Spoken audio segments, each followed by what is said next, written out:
warahmatullahi wabarakatuh.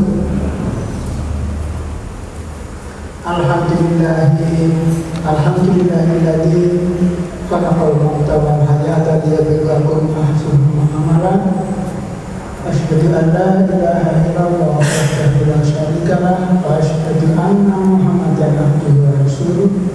Allahumma shalli wa sallim ala abdika wa rasulika sayyidina Muhammad wa ala alihi wa sahbihi ajma'in.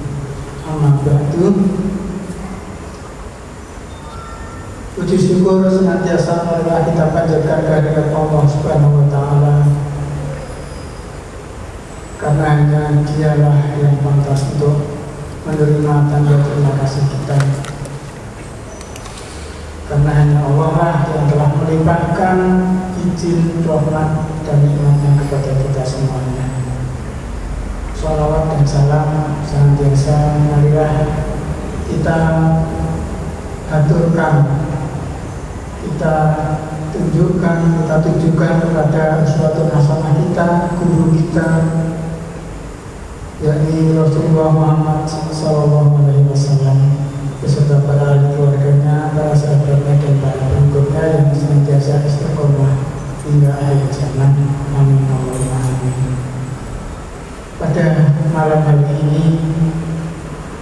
ini adalah malam yang ke-19 ya. Posonya di situ lunas ya. Nah, sudah 19 berarti. Semoga saja ibadah Ramadan kita, baik itu siamnya maupun qiyamnya maupun tilawah Al-Qur'annya dan yang lainnya, semuanya diterima oleh Allah Subhanahu wa taala dan akan mendapatkan balasan yang berlipat ganda, dan semoga kita termasuk hamba-hambanya yang berhak mendapatkan predikat muttaqin. Amin Allahumma amin. Bapak Ibu jamaah Masjid Al-Furqan Buridan yang senantiasa dirahmati oleh Allah Subhanahu wa taala. Baru saja kemarin kita memperingati suatu hari, yaitu hari Nuzulul Quran, itu malam turunnya Al-Quran. Di sana-sana saya sudah sering katakan bahwa siapapun atau apapun yang berinteraksi dengan Al-Quran, maka Allah pasti memberikan kemuliaan kepadanya. Contohnya, malaikat Jibril itu menjadi malaikat yang paling mulia di antara malaikat-malaikat Allah yang sudah pernah ada. Karena apa? Malaikat Jibril lah yang membawa Al-Quran untuk diwahyukan kepada Rasulullah SAW.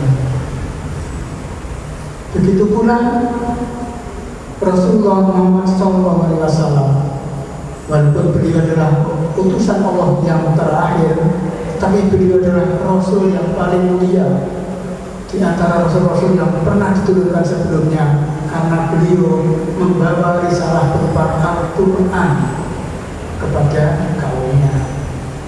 Dan bulan Ramadan merupakan bulan yang paling mulia di antara 12 bulan dalam setiap tahunnya, karena di bulan Ramadan itulah Al-Quran diturunkan.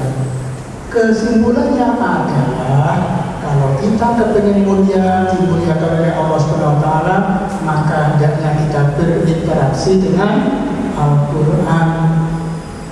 Ada 3 cara yang saya tahu.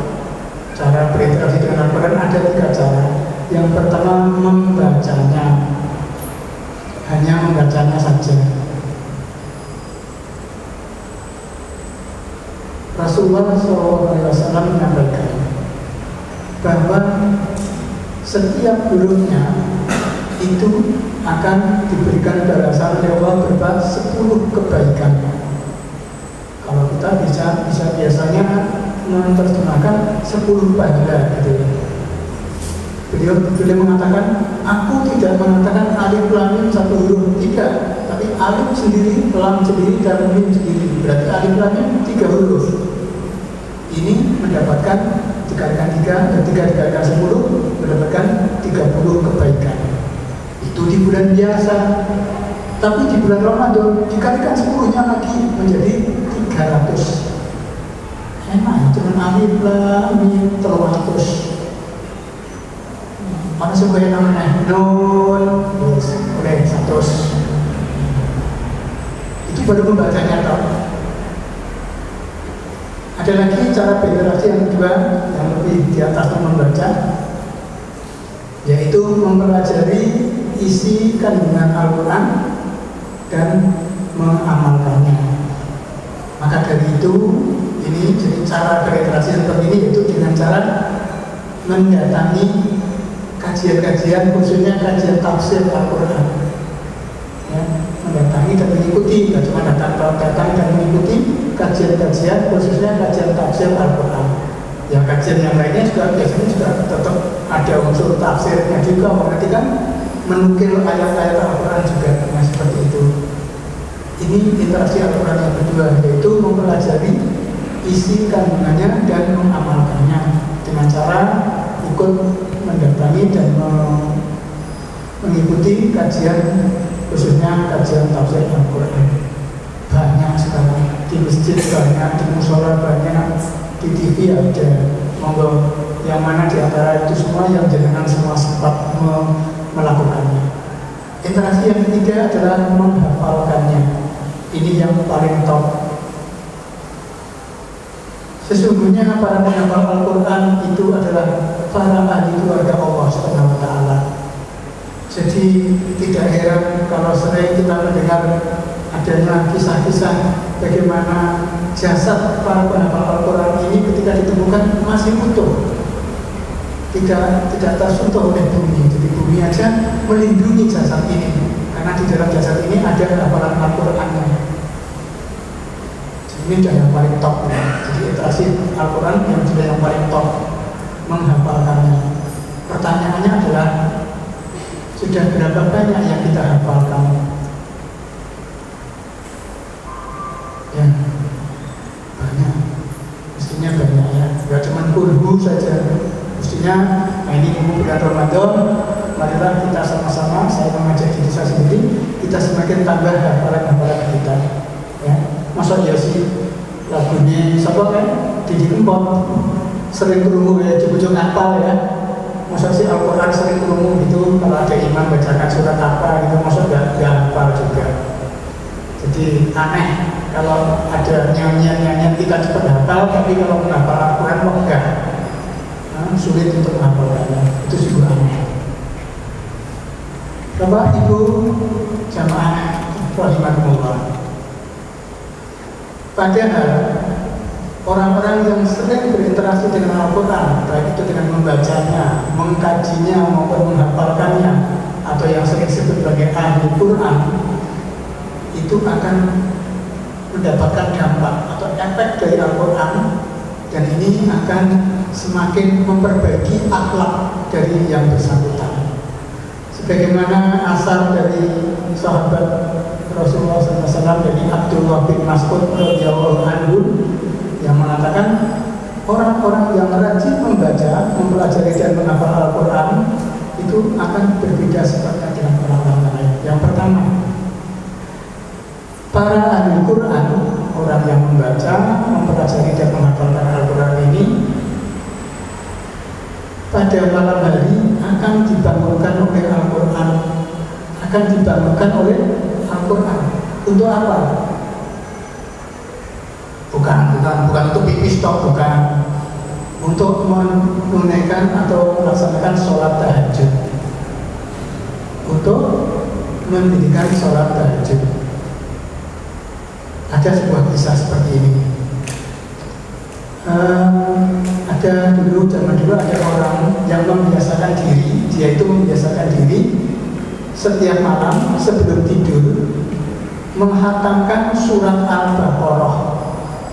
Surat Al-Baqarah yang 286 ayat itu, yang 2,5 juz itu. Setiap malam sebelum tidur mesti dibaca dari Alif Lam Mim, nah, sampai apa itu? Alam Qawmil Kafirin. Nah itu sampai segitu. Itu setiap malam sebelum tidur. Nah, pernah suatu malam karena saking capeknya mungkin belum sempat membaca Al-Baqarah yang 286 ayat itu, dia ketiduran plek. Nah, dalam tidurnya mimpi diseruduk sapi. Mimpi diseruduk sapi. Al-Baqarah kan artinya sapi ya. Iya kan?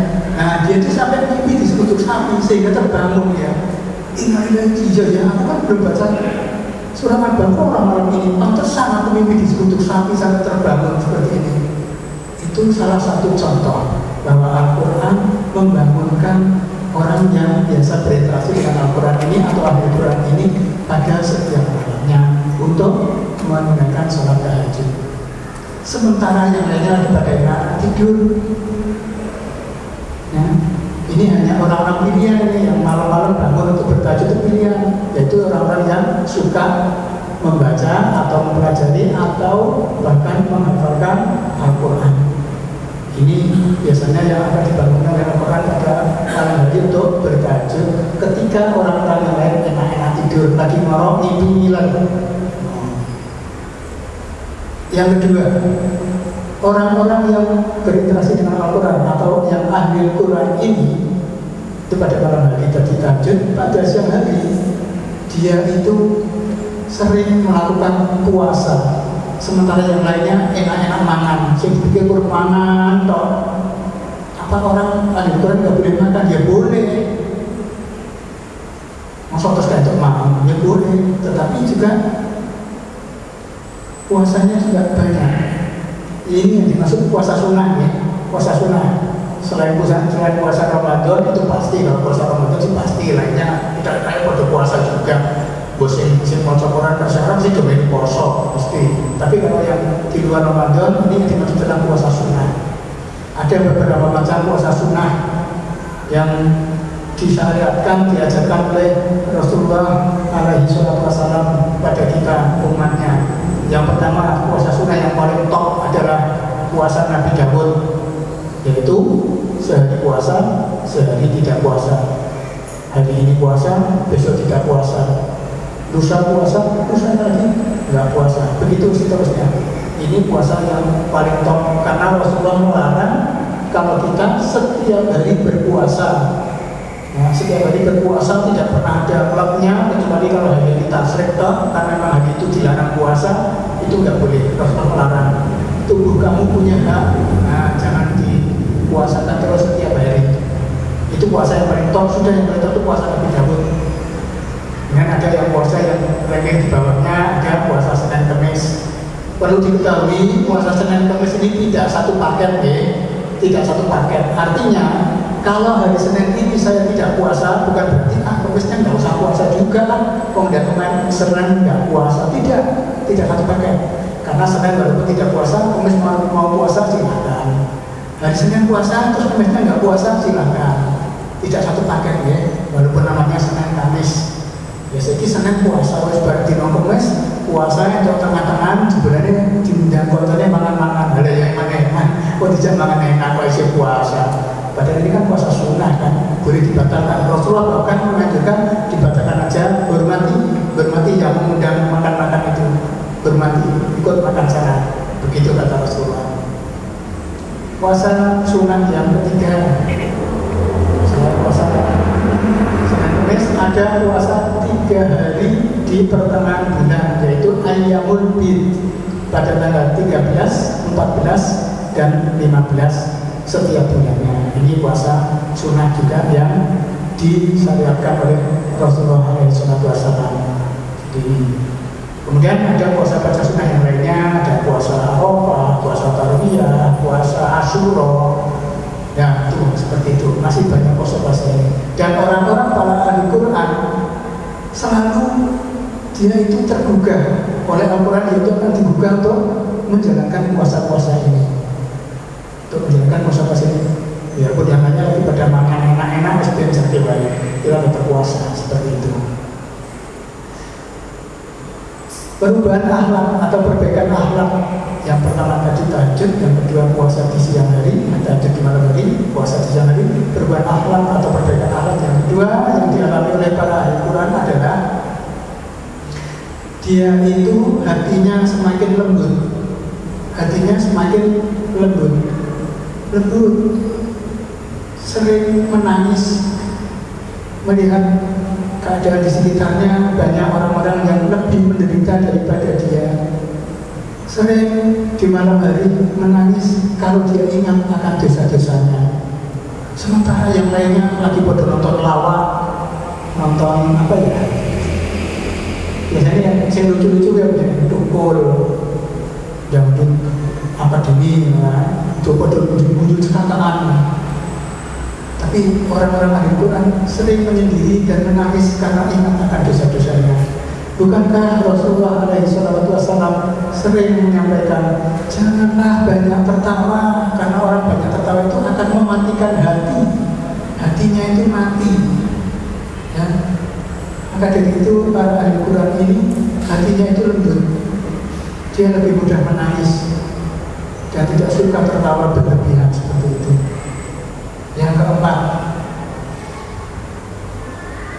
orang-orang ahli Quran ini akan semakin berhati-hati di dalam memasukkan makanan, makanan, minuman atau apa saja ke dalam mulut dan perutnya. Jadi dia harus sangat selektif. Tidak apa-apa diutam gitu ya, suara apa-apa dimbak gitu ya. Tapi sangat selektif. Ini haram atau halal. Sementara orang-orang yang lainnya sudah mulai tidak peduli dengan halal dan haramnya yang dimakan. Selalu rusak. Sebenarnya aku itu akeh. Sebenarnya baru kota luar.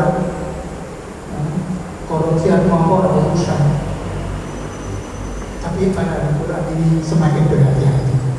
Dia akan selektif, tidak mau makan sembarangan, tetapi benar-benar aku bekerja seperti ini kira-kira hasilnya halal enggak ya?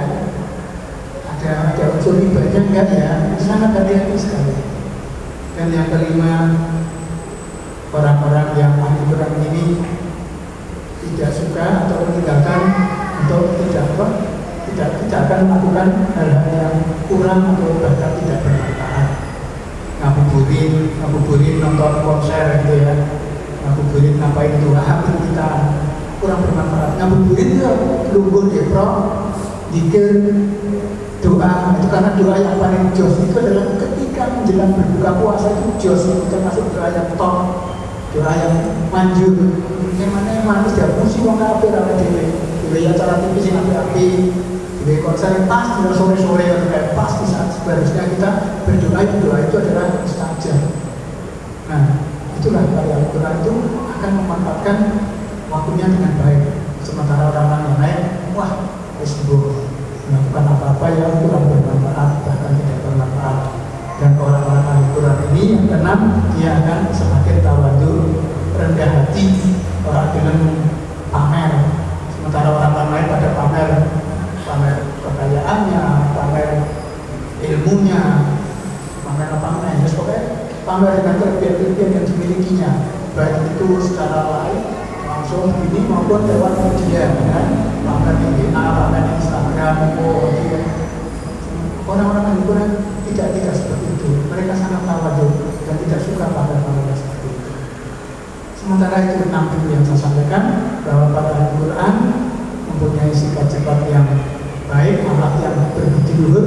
Yaitu yang pertama, pada malam hari dia akan digangguan oleh Al-Quran untuk melaksanakan sholat tahajud. Pada siang hari dengan melakukan puasa sunnah yang disyariatkan tentunya. Kemudian ahli Quran ini hatinya lembut, lebih banyak menangisi karena dosa-dosanya, tidak suka kemudiaan. Yang keempat, dia akan semakin berhati-hati, selektif terhadap apa-apa yang masuk ke dalam mulut dan perutnya, ini halal atau haram. Orang yang ahli Quran. Yang kelima, memanfaatkan waktunya, tidak suka kepada hal-hal yang kurang bermanfaat. Dan yang keenam, ahli Quran ini tawadhu, rendah hati, tidak suka pamer terhadap apa-apa kelebihan yang dimilikinya. Demikian yang bisa saya sampaikan. Mudah-mudahan ini bisa menjadi topik dan hidayah bagi kita semuanya. Mohon maaf apabila yang saya sampaikan ini Billahi hidayah wa taufiq. Assalamualaikum warahmatullahi wabarakatuh.